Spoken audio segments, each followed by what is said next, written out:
Here we go with the last stanza of one of the most important lessons in the Bible. We're in the red letters right now. We will be in red letters to the end of this month, and then we're going to go back to Mark, where we have a lot. Where Mark doesn't have that many red letters and Jesus Christ speaking and so forth. Mark is giving us just a little bit. Matthew's heavy duty. The Lord unloads on us. Luke, the master, unloads. John, the master, unloads. And we hope to be done with this by August and so forth, and we will be. If the Lord wills, we will finish all four. And as I mentioned before, I'll tell you quickly again, we will be breezing through Acts and Romans. The book of Acts and Romans are a little easier than what we're going through right now. I'm going to breeze through Acts, the book of Acts, quickly.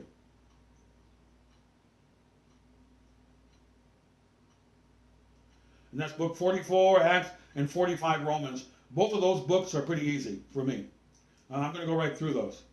Actually, the first chapter is pretty thick. But the rest of the book, we can categorize areas and kind of let them go, without getting into a lot of detail. Here we have to get into detail here because the master's giving you like cheesecake here. This stuff is rich. Okay, this is Jeremiah with New Covenant. We're finishing up Matthew chapter 6, and we're finishing the chapter, and we've had a wonderful time here getting into this New Jerusalem banking and your safe deposit box, which is getting things not now, but later. And you're getting something now, but it's not the body of the letter, and it's not the bulk of your return. Paul says that Christianity is a down payment experience. Then Jude gives you the wonderful words that you really get the care of God and forgiveness of God when you're in heaven, big time. That's the remainder of what God wants to give you. Now it's a down payment. That's another reason why it's very difficult to say you're so blessed all the time, because you're not really blessed the way you're going to be blessed. That's the point. They have that famous jazz song that I like used to listen to years ago. You think you've seen the sun? You ain't seen it shine. I'll refer to some secular songs there. I don't want you listening to a lot of jazz music. Don't do that. I have lots of jazz online I purchased years ago. I do like a lot of old classic jazz, but I listened to Ella Fitzgerald at the grocery store the other day. I really like her a lot. What a wonderful, sincere kind of jazz lady. What a wonderful person she seemed to be. Unfortunately, she probably should have stayed in church. We won't go into that. Jeremiah, you're on fire, huh? That is a correct observation. Now let's get into this, because wisdom was never purchased at such a cheap price. You know, you're getting way ahead here in learning wisdom by only a small price tag of a little bit of time of yours and denial. It's all worth it for you. The gold you're getting in wisdom, and we're going to get into Solomon here pretty soon. I haven't decided when, but we're going to get into those two grandfathers of Jesus Christ, both of them, David and Solomon. We're going to really get into them shortly. Okay? As we start getting into probably Luke and John, and we finish up, we will start getting into those three books, and we're going to start combining those three books with our going through the New Testament, which means a lot of work is happening, because we have the prophecy lesson, which has just got started, and I have a lesson on secular academics in college, philosophy and science. I have a lesson for you on that. I'm going to educate some of you young people out there who are considering going to college. I'm going to tell you why you may not want to go to college in secular universities. If you do go, I want you to be prepared by looking at my lesson and learning about it, so that when you go there, you'll be ahead of the game as far as being attacked and knowing real science and stuff like that. You know, you can go in there and take over the class. You can go in a science class and say, "Hey, that's all wrong." Blah blah blah blah blah. And they go, "Oh yeah." And you know, if you get threatened or something, you say, "Listen. You know, I was threatened in college too, and so forth." I said, "Listen, if the Lord gives you authority over me, I'm going to rejoice in that." But I do know that I can go to the dean if I get an A in this class and you don't give me one. There are different ways of handling the world. You know, use wisdom. Be as wise as a serpent and harmless as a dove. I got threatened a couple of times in college. And they had one little devil professor there, and I went to the dean, and the dean was kind of a friend of mine because I talked to him all the time, kind of like a buddy, and I did well in his class before he became the chair, and I went and talked to him. He said these people they're very wild people. In other words, go back to class, whatever, you know. They're not going to give you a B or a C or a D, and you know when you deserve an A, they're not going to do it. Furthermore, I basically know you, and that you would never get a C or whatever in the class because I know you, and blah blah blah, whatever. I don't know what was going on there. Let's get back to the lesson germane of Matthew chapter 6, as then we get into a hot day coming up in June here, and tomorrow will probably be very hot. But let's get back into do this now. But you, on the contrary, do not store up and get into heaven banking. Okay? You have church love labors, which expect nothing in return, and we look for pressed down, shaken together returns. We look for love returns. We're heart-to-heart people. And there are two hearts, or one, your spirit bears witness with his spirit, and heart to heart. That's Romans from Paul. And the rapture is where the two hearts get together.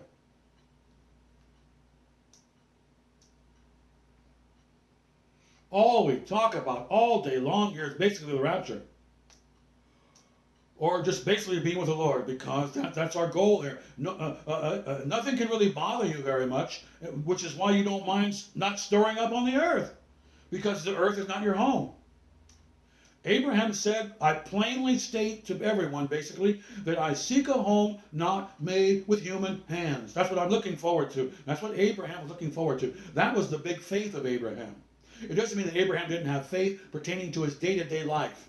Abraham had faith in day-to-day life provisions and so forth, but his main faith, which was hope, because there are different kinds of faith, was he was expecting what he doesn't have, because faith is expecting things you don't have, and we have that kind of faith for all different kinds of things, don't we? Yeah, we sure do. Love believes all things, but the main thing that you have faith in is hope. That's your big faith. Out of all the things that you're confident about, that you don't own or don't understand completely. You got that? So you're investing eternally in your soul being saved by offering your life as a living sacrifice. And that's to put on a servant mind and to put on agape mind. And that's really what blessed is. You're blessed to give and to make people happy. That's your return, because you are a circumcised individual. Most of the people I talk to in and out of church, obviously they're uncircumcised. Jesus said people's hearts would grow cold, and that's what they are. You go to the gym and you go, yeah, I'm blessed because God's going to give me everything.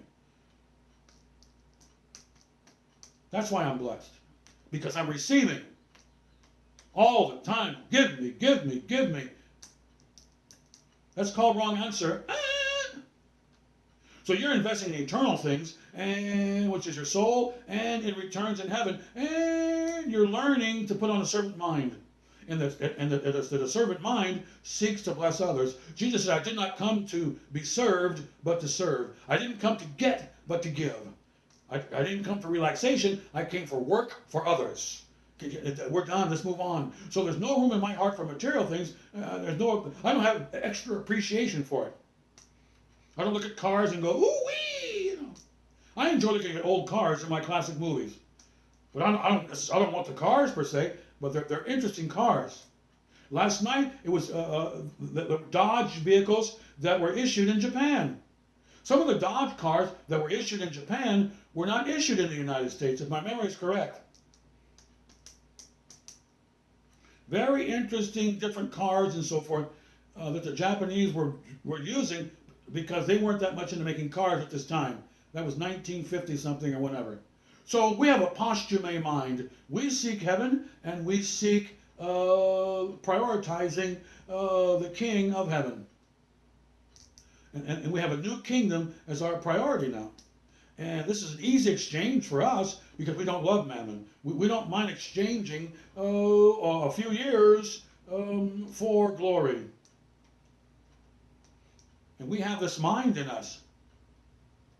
Let this mind be in you, which means that we are wise now because we're prioritizing things that we should prioritizing.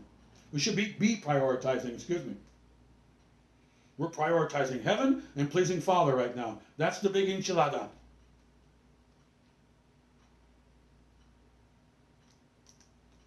It's an easy exchange for a wise person who is faithful and caring of Jesus Christ. This exchange is no problem. No problema.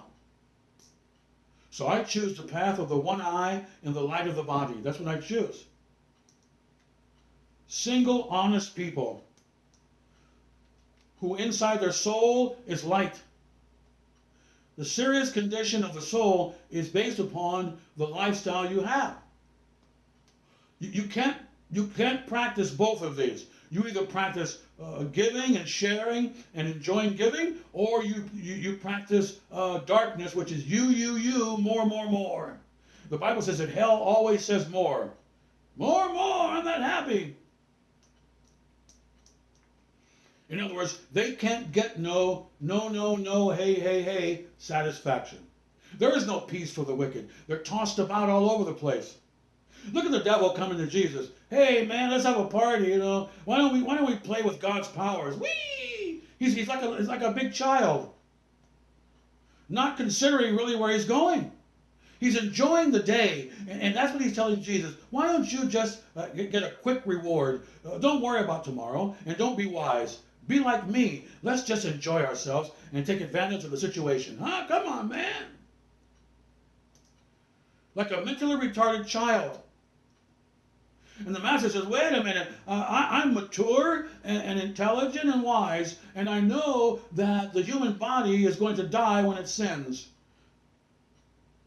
Okay, and it seeks fun and sin for a season. In other words, Mr. Devil, you're going to die.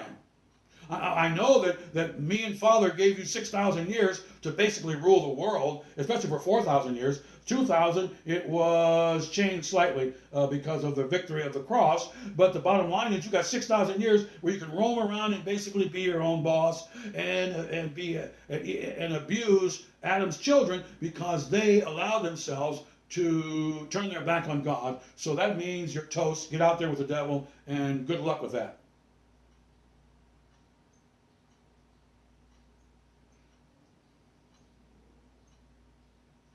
So we choose the path of the one eye, the single eye, honesty, purity, not playing games. What's one good example of that? The movie I have called Cyrano de Bergerac, which won an Academy Award, where the gentleman in the middle of the movie says, hey, this is Cyrano, why don't you just compromise and you get lots of money? And Cyrano says, no, thank you.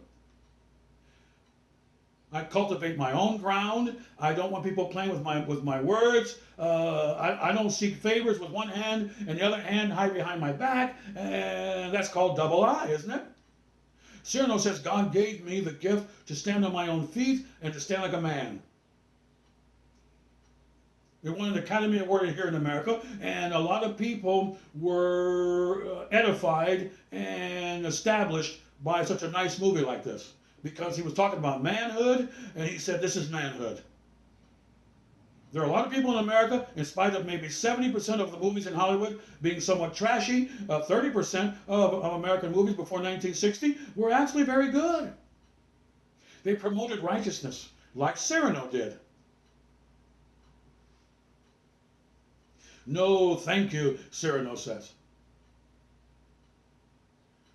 I have a single eye. I don't have one hand behind my back and then groveling and bending over with a supple spine and all that kind of talk and all that kind of activity. Cyrano said, we're not going down that road. In many ways, it's a very wonderful movie. There are a few errors in the movie, but for the most part, I will say it's an acceptable movie. Okay? God gave me this. God gave me that. Oh, good job, Mr. Cyrano, writer, screenwriter. Good job. God gave me this. God gave me that. God, God, God. Okay, we're done with that, man. Why doesn't Hollywood make more of those movies? Because there are lots of devils in Hollywood. It's simple math. Let's continue. So it's impossible to love and serve and enjoy, do one or the other. Pick one path here, either agape, love, charity, giving, or greed and abuse. And that's what people do. There is no such thing as Humpty Dumpty sitting on the wall, essentially. Now, the thoughts and ownership are what you should and should not do. We're here to add these thoughts and these teachings of the Lord so that we can become a more developed into being a circumcised individual. Gentile ideas of Goliath, making excuses for we got to do this and we got to do that and we have to murder, because that's the way it is.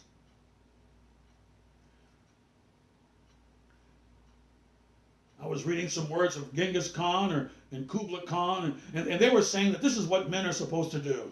Go murder towns, and that's what we do, all this kind of nonsense. Basic lies.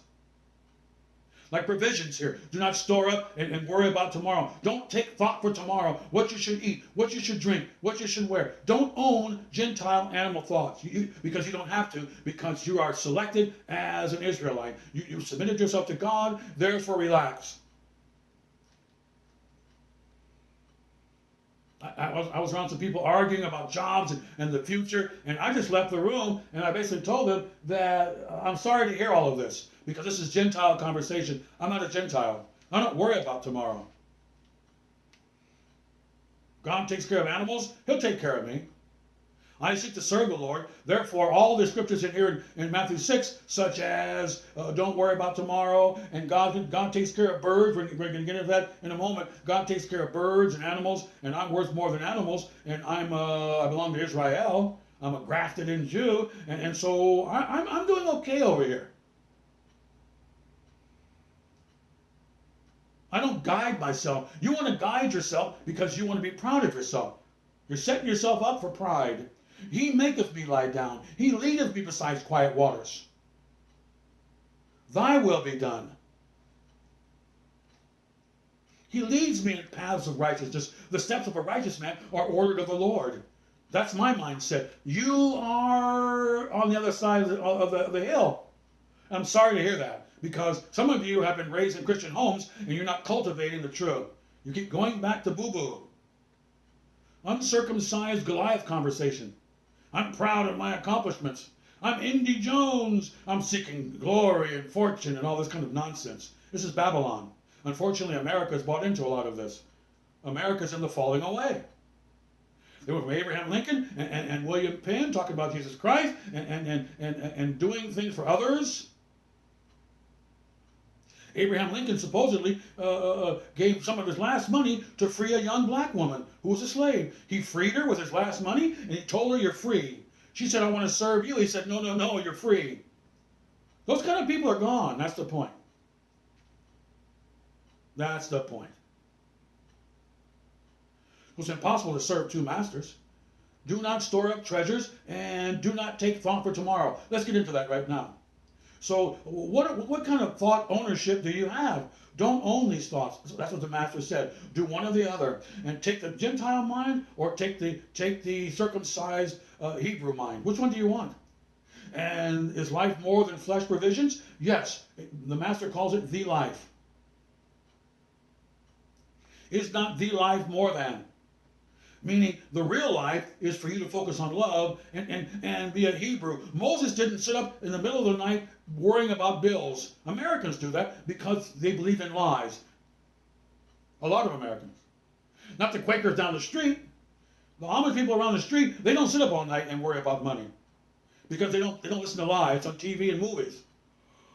Okay, they don't want things that they don't need. You need to be rich. These things will be added unto you. Okay, there you go. Can you figure that out? I've had 8th graders who could soak this up. Why so many Americans or people don't want to do that? It's not our business, is it? We're trying to help them, honestly, here, but we can't make them. You can lead a horse to water. I can lead them to these scriptures, but I can't make them drink these waters. Okay? You have vision, you're intelligent, you don't need to make flesh provisions, all this kind of, it's nonsense. It's for the animal kingdom. People want to be proud of gathering things. It's Babylon. In Babylon, they were famous for being good hunters, Nimrod. And when you went out there in the jungle, you got the animal, man. You were brave, and you were strong. And oh my goodness, what an effort. We don't think that way. We think love and peace and spread the love of Jesus and forgiveness, and we relax. And we're not lazy, but we don't talk about our efforts, because the efforts are Jesus within us. They're his accomplishments. All the time. Thine is the glory forever. End of story. It's his power. So why shouldn't he get the glory? Who led me down the street to evangelize? He led me down the street. So where's my glory when I just said yes, sir? There's no glory in saying yes, sir. Obviously, the Lord's going to be pleased with you, and you get to go to heaven by doing what you're told in the commandments. But the point is still this, is you get no glory. To thine be the glory, honor, power, dominion, and blessings, and prosperity to you, and to the Lamb of God, Father. Birds don't worry about anything. They don't have room in their heart for worrying about provisions. They don't have time for it. I don't have time for room in my heart and my schedule to sit around and worry about things that animals worry about, because I'm not an animal-minded person.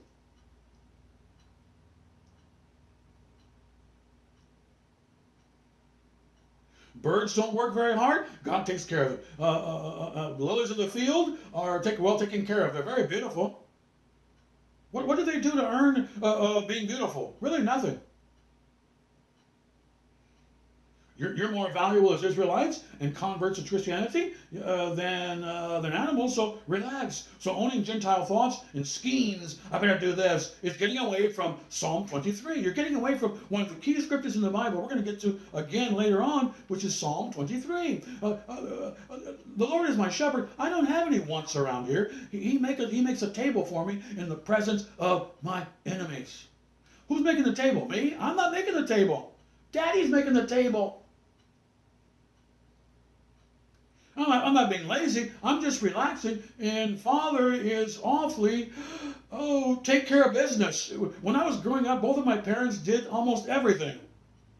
You want some ice cream? You want some dinner? You want this? I'm gonna fix the bed. I'm gonna fix the house. I'm gonna do this. I'm gonna put gas in the car. I'm gonna drive the vehicle. I brought my purse in case you need some lip balm or something. Who's doing all the work? The person that loves you is doing all the work. I don't own Gentile thoughts, all these schemes and vying for position, and I better make those provisions, and all that. That's all nonsense. Lilies are very beautiful. They don't worry about clothes, and they're covered with beauty and color and so forth. So you who are born again, you are born in the image of God, you should relax, is what the Master is saying, and just relax. Why get into all of these thoughts and own these thoughts? You're not thinking if you're born again. And you should get to this place where we're getting to right now, which is earth's possessions and worries in the animal world. Darwin comes on the scene in the United States and he basically ruins America with the fight for survival. Survival of the strongest and the smartest. You human beings, utter nonsense. That's the devil. Christians have never had to fight for anything.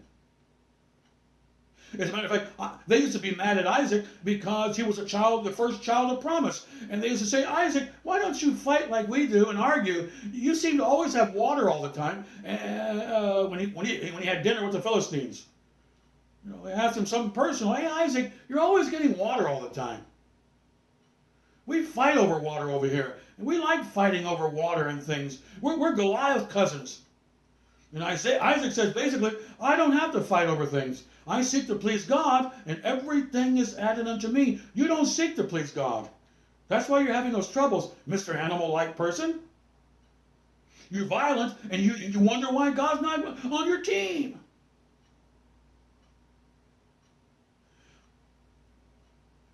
Temporary problems and all this stuff. Oh no.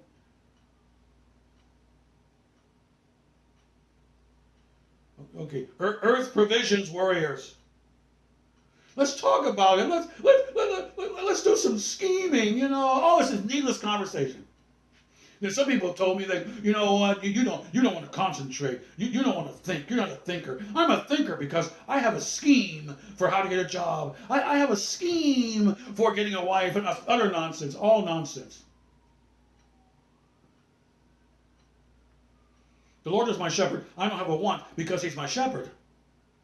He maketh me, He leadeth me, He prepares a table for me. Surely goodness will come to me all the days of my life because it's mercy coming to me. He loves me even though He still knows me. He takes care of me even though He still knows me. Going back to my parents again. My parents knew that I wasn't necessarily a great child. Most children are like me. We have problems. We make mistakes. And there they are standing looking at you. Boy, you're a troublesome kid, but I love you dearly. That's all we're talking about, isn't it? And then some people come to you and they go, I know you're not perfect, so you need to be stressed out. Imperfect people should be stressed out. No, that's not the case. Isaac wasn't perfect.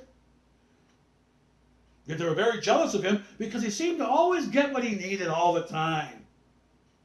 Everything was added unto him because he sought the kingdom as a Hebrew boy. In the line of Judah, he had praise. That's what Judah means. We praise Jesus here for what He's done. Are Philistines praising God? No, they're not. They have little statues that they talk to. Oh, statue over here, help me, Oh, that's not going to work out for them. Earth provisions and worries. All your needs are going to come to you because you're a loving servant and you're learning to serve the Lord, which is what Israel means. Israel means a legitimate servant of God. That's what Israel means. And this is an esoteric bunch. Not very many people are going to be called and chosen to serve the Lord. Have opportunity, the word grace, charis, to serve. You got to serve to be anointed. There's no new wine for old wineskins. You must put on a servant mind in order for you to get the new wine. For you to get this information, you're going to have to start putting on a servant mind and go to the River Jordan and get on your knees. That's where all this starts. Otherwise, there's no soap with you and God. That's what the word Jordan means, descend. God descended on the people who got out of Egypt who were sure converts. That's who walked into the promised land. The rest of the people stayed in the desert. They died in the desert. Why? Because they were not successful converts. They would not remain humble, and they would not accept the chastening of the Lord and what everybody goes through, which is, Moses, I humbled you, I lowered you, that you may know that man shall not live by just daily conversation, but you must live by being humbled and going through a perfecting stage and being chastened. And that's why I brought you into the desert. And you thought about it, Mr. Moses, because you decided to leave the parties of Egypt and the silk sheets and the wild women and the wine and parties because you knew that was the best thing to do. Moses, you were wise. And it applies to everyone. Now, the people you brought out of Moses, most of them were not wise like you. They didn't accept the humbling of the Lord Jesus Christ and the testing of the Lord, and they rejected it. They want to go back to Egypt and party, and I don't want to have any time of serving and pleasing the Lord in difficulties whatsoever. Same story over and over again, right, Jeremiah? It sure is. So acknowledge, roger that. We won't take Gentile, weak, moon thoughts. The moon is a weak energy, and that's what happens to you when you don't want to put on a servant mind. You become a moon child. Your energy is weak all the time. That's why the devil talks like this, because God doesn't give him pure health. He can't respire, inhale, and exhale well. That was very good in that Star movie where the dark invader couldn't breathe very well. He couldn't breathe very well because he wasn't inhaling the truth. You want to get sick and breathe improperly where you can't respire? Then start speaking lies. All of a sudden, you'll start talking raspy.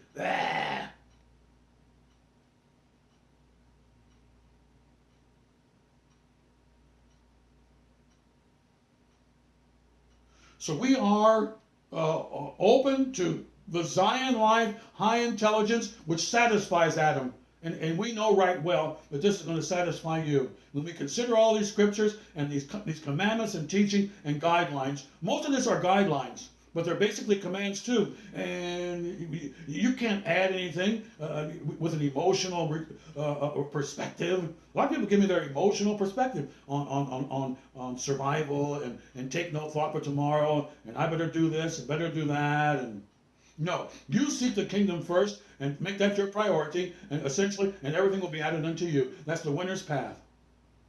And God says, Jesus says at the end of the chapter, that what? That I'm going to allow some evil. In other words, every now and then, your provisions and your peace are going to go away. But generally speaking, you just relax. I'm going to take good care of you. But I will allow some difficulties in your life, which goes to John 16, right? The Christianity is essentially one big giant road of off and on difficulties, very similar to a woman having birth pains.